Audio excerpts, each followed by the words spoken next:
કેમેરો સીધો ફોકસ કરીએ, ન થાય, ઇમ્પોસિબલ છે. અંદરો અંદર પ્રભુજીના ઝઘડાય થતા હોય, એકાબીજાને મારતા હોય, એકાબીજાને લોહી લુહાણે કરતા હોય. અને એટલે પછી છે ને અમે ઇગ્નોર કરીએ કમેન્ટને. હે બેટા લાડુ 12:30 આવશે. અને એક કામ કર ને, 12 વાગે જશે ને જોઈ લઈ આજે હું ટાઈમ છે. એટલે એક વિનંતી છે, પછી હું જો દરેક વખતે વિનંતી કરું તમે નો સમજો તો પછી હું કમેન્ટ ઇગ્નોર કરવી પડે અમારે, કારણ કે અમે કઈ જાણી જોઈને એવું ન હોય કે નથી બતાવવા, એવું પણ કંઈક પરિસ્થિતિ એવી હોય.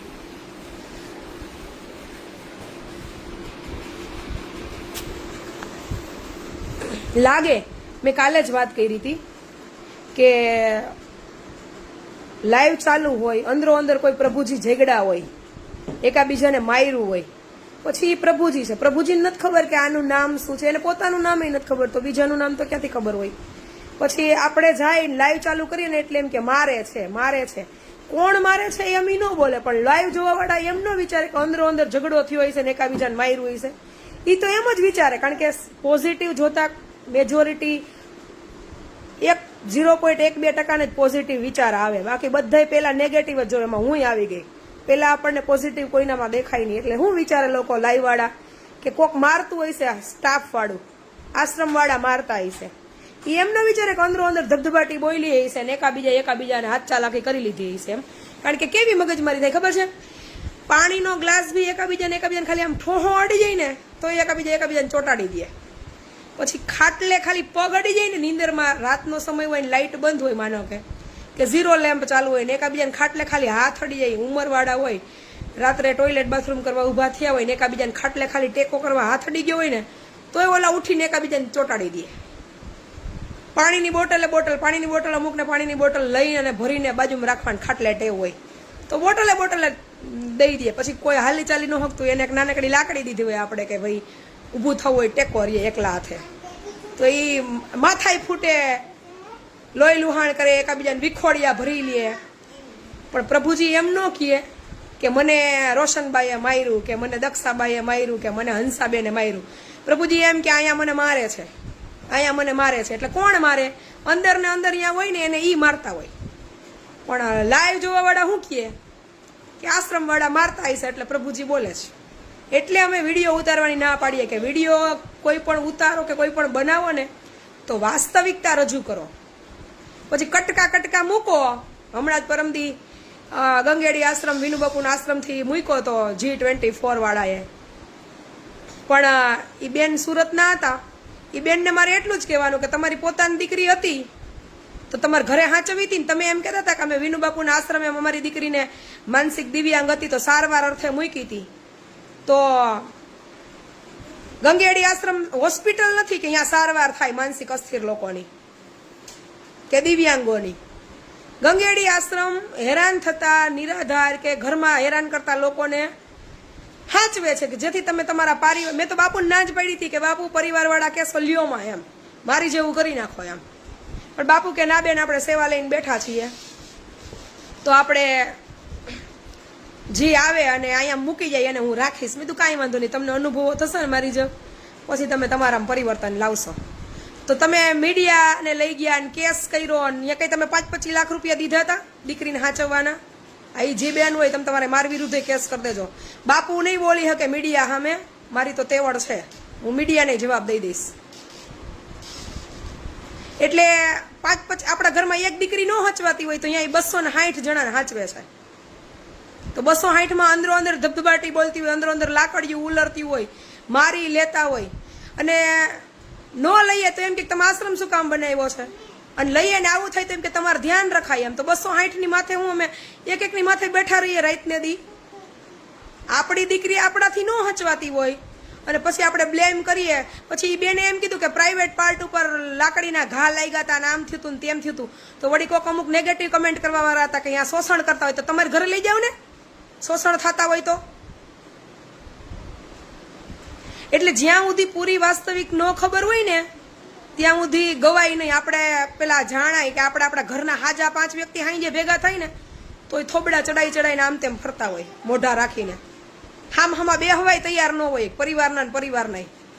તો તમારા વ્યક્તિઓને કાંઈ કોઈ આશ્રમે હાચવવાનો ઠેકો નથી લીધો. આ તો એ એક માનવ સેવામાં એને એનું જીવન સમર્પિત કરી દીધું હોય એટલે એ દયા ખાઈ જ ને, એનો તમે દુરુપયોગ કરો છો.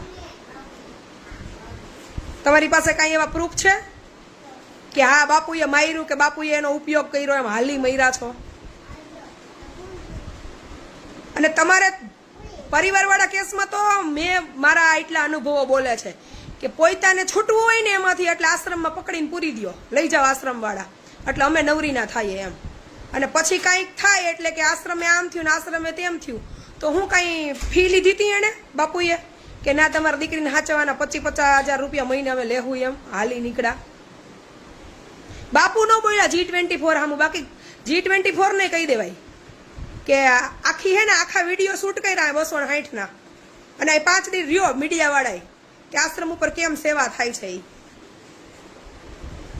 ખાલી એટલી ક્લિપો ઉતારીને મૂકી દો અને કોક કે આખું જીવન દઈ દીધું હોય, એની જિંદગીની બરબાદી કરી નાખો. એના કરતાં 5 દી રહ્યો, 5 દી સેવા કરો, પછી વિડીયા બનાવો અને પછી મૂકો કે વાસ્તવિકતા શું છે.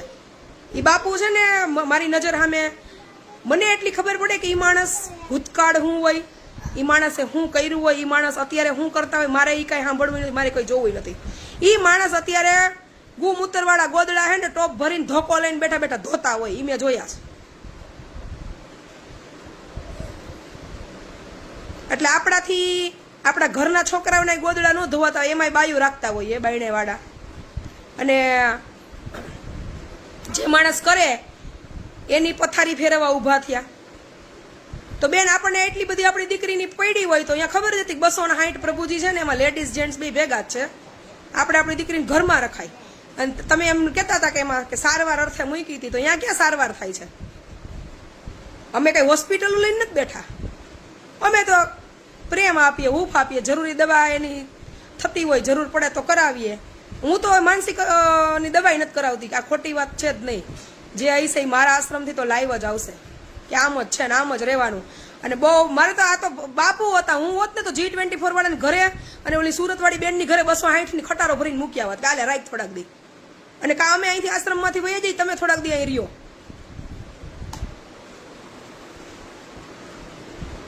બાપુ એ છે ને ખબર નહીં બાપુનો સ્વભાવ એવો છે, નહીં બોલ્યા હોય. બાકી જો એની જગ્યાએ મારું ઇન્ટરવ્યુ કર્યું હોત ને તો કેમેરા બેમેરા બધું હેઠું મુકાવીને બધાને વરગાડે. કાલે આટલા નવડાઈ નાખ, એટલા ગુમૂતરવાળા ગોદડા ધોઈ નાખ અને એટલા જમાડે 5 દી અહીં રહે. હું બેઠી ગઈ ખુરશી નાખીને અને પછી વિડીયો ઉતારીને મૂકો તમે તમારે કે આમ સેવા ન કરાય, પૂછડું ન કરાય, ઢીકડું ન કરાય, પછી સલાહ દેજો. હાલી જ મૈરા લાવ તો પાણી. એટલે આશ્રમોની વાસ્તવિકતા છે ને જાણ્યા જોયા વગર ગમે ને ત્યાં દે ધનાધન ન કરાય. આ તો એ બધા એવા કે ન બોલી શકે. મારી અડફેટા ચડ્યા હોય ખબર પડે, હું આશ્રમ મૂકીને નીકળી જાઉં કાલ્યો રાખો. હા, આ 5 થી 15 દી રહ્યો ને પછી વિડીયો બનાવો તમે તમારે. આપણી ઘરે આપણું એક વ્યક્તિ હચવાતું ન હોય અને આપણે કોકને બ્લેમ કરીને કેસ કરીએ. હાલી હું નીકળ્યા.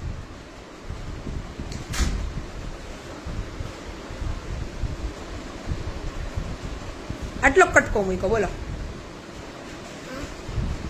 ના બેન, જો જે સત્ય હશે ને એને તો હું છોડીશ જ નહીં. કારણ કે બાપુએ ગંગેડી આશ્રમ ચાલુ કર્યું ને 3 વર્ષ થયા. પહેલી વખત મને મળવા આવ્યા હતા ત્યારે બાપુએ એવું કીધું હતું, બેન તમે આજે ખાલી કંઠી પહેરીને અમરમાનું કામ કરો છો તો અમારો તો ધર્મ છે, અમારે કરવું જોઈએ. અને ખરેખર એને દિલથી કરવું હતું ને એટલે 260 સંખ્યા એણે ભેગી કરી. એ મને ખબર છે કે પહેલા 6 મહિના ગાડીઓ લઈ લઈને ગામે ગામથી લેવા જતા હતા. રામા મંડળ રમાડી અને કરે. અહીંયા ક્યાંય ને એ દીકરા છે કે દીકરીઓ છે કે એને કાલે સવારે મિલકત ઊભી કરીને વાહે વારસદારોને દેવાની છે, તે ભેગું કરે. ઘણા એવા લગતા હોય કે રામા મંડળમાં એટલાનું કરી નાખ્યું ને એટલા રૂપિયા લઈને પૂછડું કરે ને ઢીકડું કરે તો ક્યાંય એને કઈ છે ઘરે બાયડી છોકરા કે એને એનું ઘર ભરવાનું હોય કે એ ક્યાંય જોયા તમે એને ઇનોવા મર્સિડીઝ ફોર્ચ્યુનર લઈને ફરતા? ખટારામાં જાય ને ખટારામાં આવે છે. તો થોડુંક માણસના જીવન વિશે જોવાય, હા હાલી ન મરાય. અને મને એટલી ખબર પડે એ ગમે એવા હોય 260 પોતે ગુમૂતર વાળા ગોદડા ધોવે, બેઠા બેઠા ઓર્ડર કરીને માણસો રાખી નથી કરાવતા કે હાલે આ તું કર નાખ એમ. એ પોતે છે ને એમાં પડ્યા હોય ટોપમાં.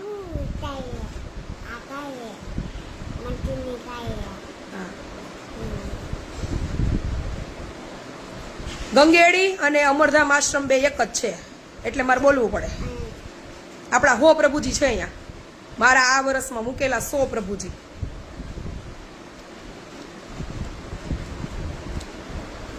રમો બેટા રમો.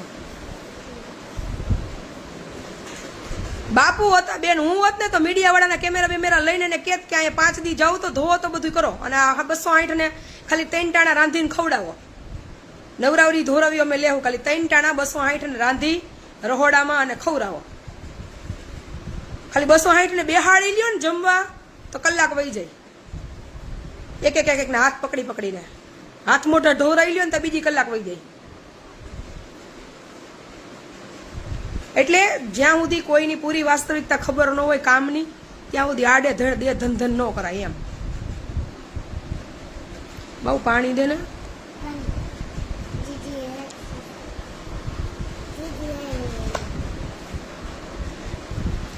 ખબર નહીં, મને એમ થાય કે જે માણસને કાંઈ કરવું નથી, આ સોશિયલ મીડિયાનો એટલો બધો દુરુપયોગ કરે છે કે જેની વાત નથી એમ. કે કાંઈ કરવું નથી, પણ જે લોકો કરે છે ને એને રગડવાનું બંધ નથી કરવું. આપણે કાંઈ કરી તો નથી શકતા, પણ કોઈક કંઈક કરે. લ્યો દાન આવે છે, મોટા મોટા ફંડ આવે છે ને, તો પણ તમે આશ્રમ બનાવી નાખો ને તમે હાચવો. હાલો, મોટા મોટા દાન ને મોટા મોટા ફંડ આવે ને પછી સેવા કરજો પાછા. ગાડીમાં એસી ઓફિસમાં બેઠા બેઠા ઓર્ડર ન કરતા. અમે જેમ ગટરોમાં ઉકેડામાં ટોયલેટ બાથરૂમના ગોદડામાં ટોપ ભરી ભરીને રગડીએ ને એમ તમારે બેહવાનું એમાં. નો વિનુ બાપુ ન બોલી શકે, હું થોડી મૂકું. મેં વિનુ બાપુને કીધું જ છે આની પહેલાં. મને 3 વર્ષ પહેલા કીધું તો એક ભાઈએ ભગવો પહેર્યો. મેં કીધું ભગવા પહેર્યા પછી એવડી પ્રસાદી નહીં બોલી શકો અને ધોકા નહીં ઉપાડી શકો, અને હું તો ગમે ત્યારે ગમે એ કરીશ, એટલે અમે વગર ભગવાએ હારા છીએ. એટલે આ તો બેને કીધું ને એટલે મેં ખુલાસો કર્યો કે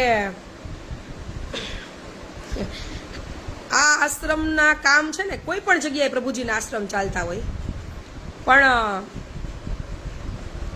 અઘરું અમને એટલા માટે નથી લાગતું કે અમે મગજથી સ્વીકારી લીધું છે, પણ સતત માથે જે કંઈ પણ પરિસ્થિતિઓ થતી હોય ને, હવે જો આમાં કેવું હોય, એકને બાથરૂમ જવું હોય, એકને ખાવું હોય, એકને નાવું હોય, એકને બાંધવું હોય, એટલે એ જે બહાર આ સટિયું બોલતી હોય ને, એ જે હાથ માથે હોય ને એને ખબર હોય. અને જે લેડીઝોના કેસ હોય, જેને ઘર પરિવારે તરછોડી દીધા હોય, ડિવોર્સ થઈ ગયા હોય, અને એ જે એના ભૂતકાળ ખોલી ખોલીને કોઈ રોતા હોય ને, કોઈ પ્રસાદી દેતા હોય ને, કોઈ બાંધતા હોય ને, એના હગાવાલાને આવડી દેતા હોય, એ બધો જે માહોલ હોય ને, કાલની હરમડિયા ટીમ હતી એને પૂછજો, અલગ હોય. જેવું નો સમજાય એ કલાક 2 કલાકમાં 2 દી રહ્યો ખબર પડે કે રમાટીઓ હાલતી હોય. 24 કલાક ચાલુ જ હોય, 5-5 જણા જાગતા જ હોય વારા ફરતી. આપણે જે અખંડ ધૂન ચાલુ હોય ને એમાં પ્રભુજીના આશ્રમો અખંડ સેવા ચાલુ હોય. આમ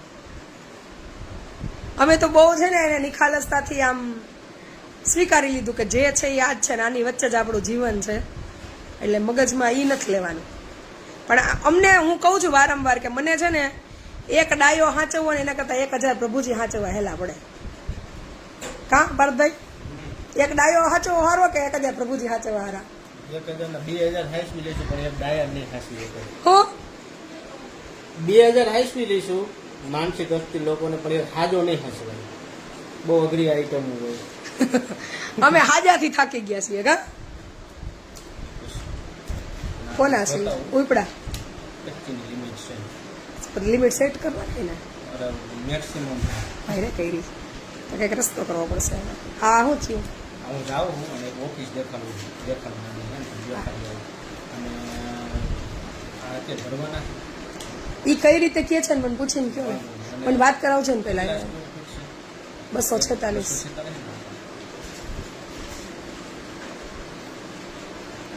એટલે મારે છે ને 2-3 દિવસથી આ વિનુ બાપુ વાળી સ્ટોરી છે એ શેર કરવી જ હતી, પણ 2 દી હું કેસમાં ગોટે ચડી ગઈ ને એટલે મેં કીધું નિરાતે હું કહીશ.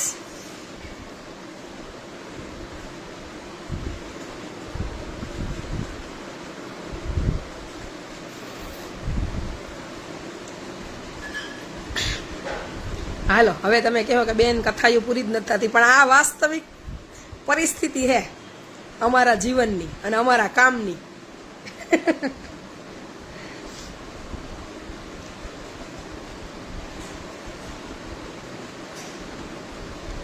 અમે 40-42 જણામાં સમજો કે આટલા રાત દિવસ જાગીએ છીએ તો 260 લઈને બેઠા, ગંગેડી પાલીતાણા વાળા 260 ઉપર લઈને બેઠા, સુરત માનવ મંદિર 800 વ્યક્તિને લઈને બેઠું.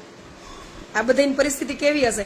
ઠીક છે, એ બધાય સોશિયલ મીડિયાથી દૂર છે, કેમ કે એને બિચારાઓને સોશિયલ મીડિયાનું કંઈ નોલેજ નથી, એટલે એ સમાજના લોકોના જે કંઈ પણ મેણા ટોણા જે કંઈ પણ કાવા દાવા હોય એના ભોગ બને છે, પણ એ કાંઈ બોલી ન શકતા. એ સહન કરી લે અને એમાંથી નીકળે, કેમ કે બધાય પીઢ છે અને આમેય ઉંમરવાળા છે, એટલે એને ફેસબુક, ઇન્સ્ટા, યુટ્યુબ આ કાંઈ ખબર જ નથી, એટલે એ સોશિયલ પ્લેટફોર્મ ઉપર નથી. અને અમે બધાય છે ને બધી રીતે પૂરા છીએ, એટલે અમે તો ન સાંભળીએ, અમે દઈ દઈએ જવાબ. પબ્લિકને જેવા પ્રશ્નો કરે એવો જ જવાબ આપીએ.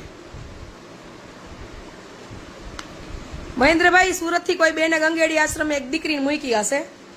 હવે બાપુનું કહેવામાં એમ હતું કે એ લોકો છે ને એ દીકરી એકાબીજાને ગળાચીપ કરી દેતી હતી, એટલે અંદરો અંદર ઝઘડો થયો હોય છે ને કંઈક માર્યા છે એકાબીજાને પ્રભુજીએ. તો ઓલા બેને એમ કીધું કે મારી દીકરીને ગંગેડી આશ્રમ વાળા મારે છે ને પ્રાઇવેટ પાર્ટમાં ઈજા થઈ છે ને. તો પછી મીડિયાવાળા ગયા, મીડિયાવાળાએ ઇન્ટરવ્યુ લીધું, ઇન્ટરવ્યુમાં કટકા મૂક્યા એટલા. એટલે એમાં કમેન્ટો કરતા હતા અમુક હોશિયારના દીકરાઓ જે ઘરે ખાવાની ખીચડીને એક પૈસા કમાઈને ન દેતા હોય, ખાલી સોશિયલ મીડિયામાં ફાકા ફોજદારી કરતા હોય એવા, કે બાવો આવો છે ને બાવો તેવો છે ને ત્યાં શોષણ થતું હોય ને દાન ભેગા કરો છો આને. એટલે મારે આજ બોલવું પડ્યું કે જાવ ને, બાપુ હતા, હું હોત તો દઈ દે કે આલ્યો અમે જઈએ છીએ અહીંથી અને આલ્યો આશ્રમ રાખો, સંભાળો, એટલે તમને ખબર પડે. અને ઓલી બેન જેની દીકરી મૂકી હતી એ બેન ને ઘરે હાચવી હતી ને દીકરીને, એ કે અમે ગંગેડી સારવાર અર્થે મૂકી હતી. ત્યાં ક્યાં માનસિક અસ્થિર લોકોની હોસ્પિટલ છે તમે સારવારમાં મૂકો? આશ્રમ છે. એ આશ્રમ ખવડાવે પીવડાવે ને હાચવે, થાય એટલી સેવા ચાકરી કરીને દવા દારૂ કરે. અહીંયા કઈ બીજી સારવાર નથી દેતા એક આશ્રમમાં. તમારા ઘરમાં તમને તકલીફ ન પડે અને તમારા વ્યવહાર ઊભા રહી જાય ને તમને નડતા હોય એટલે તમે આજીજી કરો ને વિનંતી કરો ને ઇમોશનલ બ્લેકમેલ કરો ને પછી આશ્રમ ઉપર મૂકી જાઓ અને પછી તમે આશ્રમો ઉપર બ્લેમ કરો. તો ભાઈ ઘરે રાખતા હોય તો 5,000 નો પગારદાર માણસ રાખી લેવાય, ઘરની બાયણે નીકળી જતું હોય તો, કે હાંચવા અને ભાન આવે આપણને.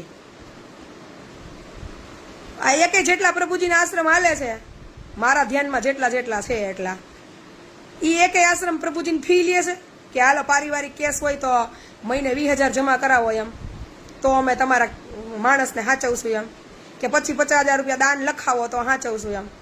આ મને ખબર છે ત્યાં સુધી કોઈ આવું નથી કરતું, પછી કોઈ કરતું હોય ને કોઈને અનુભવ થયો હોય તો એક અલગ વાત છે. બાકી મને ખબર છે ત્યાં સુધી તો આવા એકેય આશ્રમ નથી કે તમે દાન લખાવશો કે પછી 50,000 રૂપિયા મહિને ફી જમા કરાવશો તો અમે આને હાચવશું એમ. આપણી ઘરે ન હાચવતા હોય ને આપણે મૂકી આવ્યા હોય અને પછી આપણે બીજા ઉપર બ્લેમ કરીએ તો એનો કોઈ મિનિંગ નથી ને એમ. તો બાપુ હતા, હું હોત તો બેનની ઘરે આઈસર ભરીને મૂક્યા હોત કે આલે બેન રાખ્યા બધાને થોડાક દી હાચઈ, એટલે ખબર પડે. તારી બેન દીકરી એક એને કઈ એક તારાથી નહોતી હાચવાતી માવડી, અને આપણે એને એમ કહીએ કે અમારી દીકરીને તમે હાચવો એ કેટલું વ્યાજબી છે? આપણાથી આપણું સંતાન ન હાચવાતું હોય અને આપણે બીજાને એમ કહીએ કે અમારી દીકરીને તમે હાચવો એમ. અને દીકરીની જાત હતી, આપણને એટલો બધો આપણી દીકરીનું સુરક્ષાની ચિંતા હતી તો પછી મૂકવા જ ન જવાય ને, ઘરે રખાય. મહિપતસિંહ ચૌહાણનું ભાઈ હું ઘણી વખત સંજયભાઈ બોલી છું, મને હું બહુ સારી રીતે કનેક્ટેડ છું, બહુ સારી રીતે બાળકોના એજ્યુકેશન માટે કામ કરે છે ભાઈ. અને ગર્વની વાત છે કે અન્ય ક્ષેત્રો આશ્રમો, આની સાથે સાથે શિક્ષણના પણ એવા આશ્રમો હોય કે જ્યાં જેને જરૂરિયાત છે એને ફ્રી એજ્યુકેશન મળતું હોય. કારણ કે આજે શિક્ષણ છે એ દેશના વિકાસના ઘડતરનો પહેલો પાયો છે, અને જો દરેક બાળકને પૂરતું શિક્ષણ મળે તો અંતે રાષ્ટ્રનું અને દેશનું જ હિત થાય. એટલે ખૂબ સારું કામ કરે છે ભાઈ. ના, આ તો ભાઈ બિરજુભાઈ, હું તો ખાલી વાતમાંથી વાત નીકળી એટલે હું વાસ્તવિકતાથી બધાને પરિચિત કરાવું છું કે ભાઈ દરેક આશ્રમોની વાસ્તવિકતા છે. આપણે કોઈ આશ્રમના સંચાલન ઉપર કે આશ્રમના વ્યવસ્થા ઉપર કે આશ્રમની કાર્યપ્રણાલી ઉપર રોફ જમાવવાનો કોઈને કોઈ રાઈટ નથી. કેમ કે એ લોકો કાંઈ હોય, હું એવું નથી કહેતી, ઘણા મતલબ માટે કામ કરતા હોય, ઘણા એ પોતાના જીવન દઈ દીધા હોય, પણ જ્યાં સુધી કોઈ વિશે પૂરું જાણીએ નહીં, પૂરું આપણને ખબર ન હોય, ત્યાં સુધી આપણને બોલવાનો હક નથી. એમ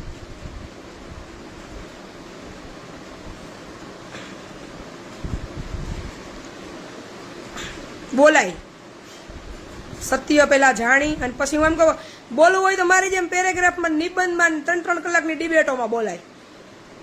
5-5, 10-10, 15-15, 20 સેકન્ડના કટકા હું મૂકવાના? આખી કથા લ્યો ને 15 દી રોકાઈને કે મેનેજમેન્ટ કઈ રીતે છે એમ.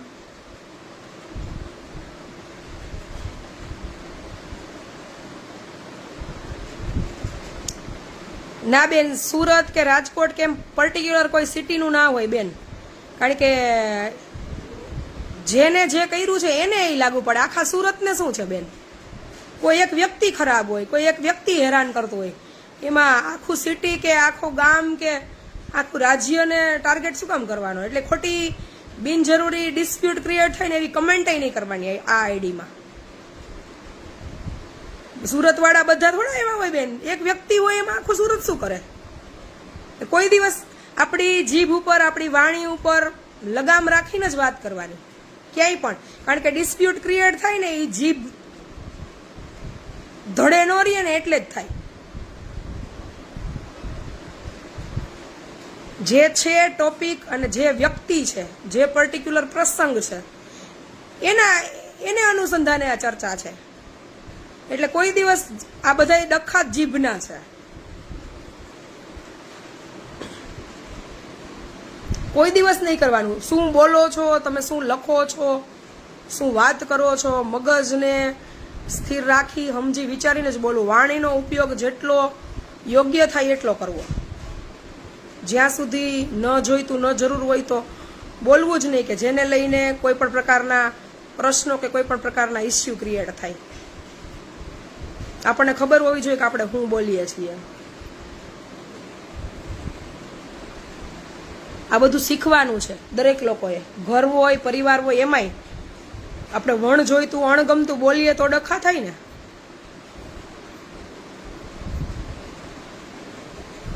નહીં જ કરવાનું ક્યારેય. બહુ ધ્યાન રાખવાનું. ખૂબ સરસ પરેશભાઈ.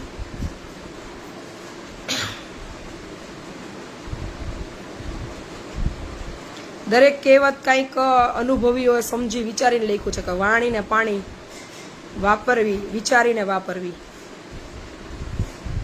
આપણને ન સમજાય, ન ખબર પડે તો મૌન રહેવાનું. પણ આપણાથી અણગમતું, ન જોઈતું, કોઈને તકલીફ આપે એવું બોલવું જ નહીં, કરવું નહીં.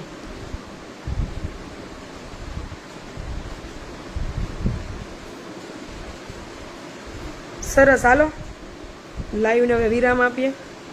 કારણ કે મેં તો માત્ર ફ્રેશ થવા અને આ એક જે પારિવારિક મેટર મેં જે કીધી કેસ નહીં લઈએ, મેં આ ટોપિક ઉપર વિચારીને જ કીધું પારિવારિક કેસ નહીં લેવાનું.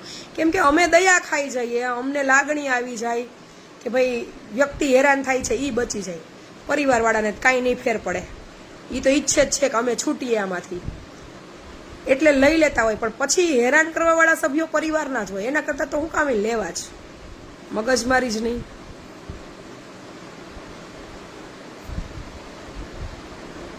હમણાં હું ફોન મૂકીને બાપુને ફોન કરવાની, 2 દિવસથી ફોન કરવો કરતી હતી. બોલવાનું, બાપુને કેવું બોલતા શીખી જાવ. આપણે સેવા કરવા બેઠા છીએ અને લોકો સેવા કરવા માટે દાન આપે છે, એનો મતલબ એવો નથી કે સમાજે અમને ખરીદી લીધા એમ, કે તમને જેમ મજા આવે એમ અમારી ઉપર રમરમાટી બોલાવો એમ. કાંઈ નહીં, હું નહોતી, હું હોત તો ખટારો ભરીને ઉતારી આવત કે હાલે થોડાક દી રાખીને કાંઈ એને અહીં બેહાડી દેત, કાંઈ બેહો આ બધાને હાચો, હાલી હું નીકળા.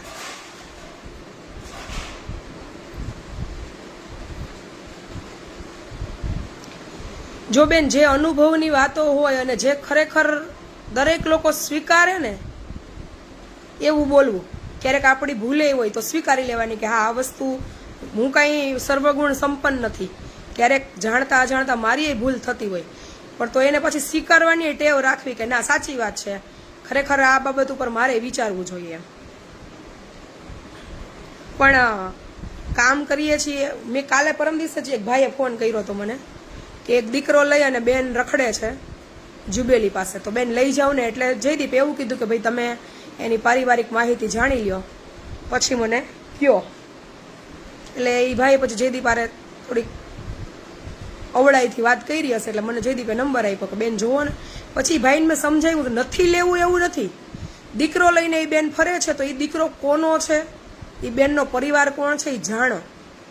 કાલ સવારે અમે લઈ લઈએ અને પાછળથી એનો પરિવાર આવે કે મારા દીકરાનું મારી ઘરવાળીને તમે કોને પૂછીને લઈ ગયા હતા, એ બેનનું બેકગ્રાઉન્ડ શું છે એ ખબર ન હોય, અને કાલ સવારે બીજા ત્રીજા પ્રશ્નો આવે કે આ આશ્રમવાળા અમને ઉપાડીને લઈ ગયા, તો હું પોલીસની પૂરી ઇન્વેસ્ટિગેશન થયા વગર કેસ લઈશ નહીં. અને અત્યારે એવાય અમારી ઉપર પ્લાનપૂર્વક બને છે કે પરિવારના સભ્યો 100 નંબરમાં ફોન કરે કે અહીંયા એક માનસિક અસ્થિર બેન છે એ રખડે છે, આનું કંઈક કરો ને. એટલે આવે પછી એ પોતે પાછા સલાહ દે પોલીસવાળાઓને કે અમે જલપાબેનને ઓળખીએ છીએ, એ આવો આશ્રમ ચલાવે છે, તો અહીંયા પૂછી દઉં એ લોકો રાખે તો. એટલે ઓલા એમ કે આ પૂછી દો, એટલે આ પાછા ફોન કરે આપણને કે આવું છે, પોલીસની ગાડી બોલાવી લીધી છે, પોલીસની ગાડી મૂકવા આવે છે, તમે લઈ લેશો. એટલે અમે એમ કંઈ કાંઈ વાંધો નહીં, નિરાધાર છે અને પોલીસની ગાડી મૂકવા આવશે તો અમે લઈ લેશું. પછી અહીંયા આવે, પછી વિડીયો બનાવીએ, પછી વિડીયો વાયરલ થાય એટલે 4 જણા હગાવાલા આવે કે આ તો અમારા ઓળખાણમાં છે, આને તો ઘર છે ને પરિવાર છે ને. પછી આપણે એમ કહીએ અમને તો ઓલા ભાઈએ ફોન કર્યો હતો, તો કે એ ભાઈએ જ એનો કાકાનો દીકરો થાય. બોલો, આવા આખા પ્લાન કરી અને આયોજનપૂર્વક પોલીસને અને આશ્રમવાળાને બેન રમાડે. એટલે નક્કી કરી લીધું છે કે હું કોઈ પણ કેસ પોલીસ સ્ટેશન વગર અડીશ નહીં. અને જે વ્યક્તિએ અહીંયા અમે એટલે મેં એને કીધું કાલે કે તમે જવાબદારી લ્યો કે આની આગળ પાછળ કોઈ વ્યક્તિ નથી તો હું લઈ લઉં, તો કે હું જવાબદારી ન લઉં. મેં કીધું તો હું નહીં લઉં. સત્ય ખબર પડે ને આપણને કે જવાબદારીમાંથી. નહીતર માણસ એમ કે ભાઈ કોઈ ઘર પરિવાર મળે તો અમે તો લખાવીએ વચ્ચે મીડિયેટરનું નામ, પોલીસની ગાડી આવે તોય કે તમને કોનો ફોન આવ્યો તો એના નામ નંબર ને એડ્રેસ લખવામાં. તમે જેનો ફોન આવ્યો ને જેના હસ્તક મૂકવા આવ્યા ને એનું નામ નંબર લખો, એટલે કાલે અમારે પરિવારવાળા કેસને બિનવારસી બનાવીને મૂકી ગયા હોય ને તો અમને ખબર પડે. એટલે આ બધી લાઈવના માધ્યમથી પબ્લિકને ખબર ન હોય કે આટલા આયોજનપૂર્વક લોકો બુદ્ધિનો ઉપયોગ કરી અને પરિવારમાં માનસિક અસ્થિર લોકો હોય ને એનો છુટકારો મેળવવા માટેના કાવતરા કરીને આશ્રમને પધરાવે.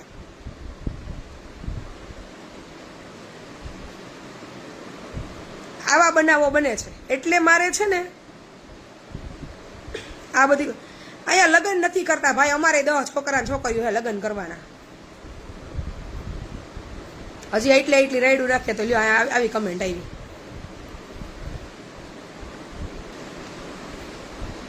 એટલે કાવતરા કરીને પ્રભુજી પાસે મૂકવા આવે, બિનવારસી બનાવીને.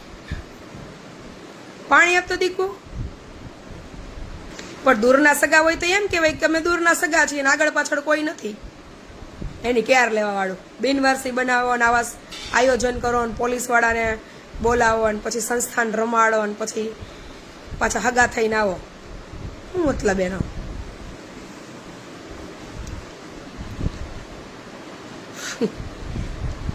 મેં કીધું તું ને પહેલા કે હું મારા અનુભવો શેર કરીશ, એટલે આવા અનુભવો છે. આની વચ્ચે છે ને રાત દિવસ રહીએ છીએ, રહી શકો તો આવો.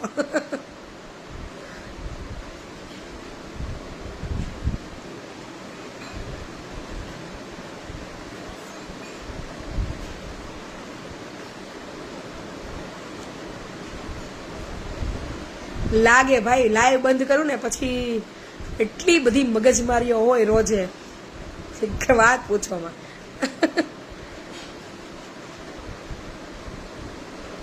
હા ખુશ્બુબેન, જોયો તો મેં એ વિડીયો.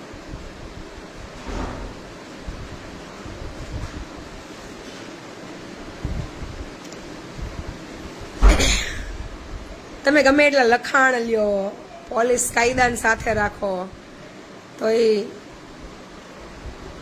જેને આ કરવું છે ને બેની તો કરવાના. તમે રોજ કેટલાક લોકોને સુધારો.